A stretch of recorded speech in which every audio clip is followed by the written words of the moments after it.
The Highest Tide, a novel, is a 2005 young adult novel by author Jim Lynch.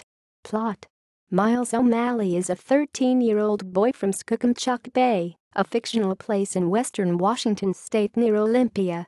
Miles is in love with his 18-year-old babysitter, Angie Stenner, daughter of the local judge and his neighbor.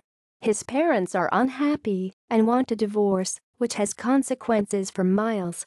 The only person who believes in Miles is the local professor, who cares a lot for the boy and is intrigued by his knowledge of Puget Sound.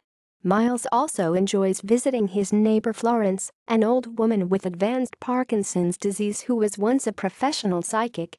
Although she informs Miles of a very high tide coming in that September, all of her previous readings were wrong, so the correctness of this is called into doubt. After Miles discovers a very rare sea animal, a giant squid, washed up on the shore, he is struck by fame, which he has trouble handling.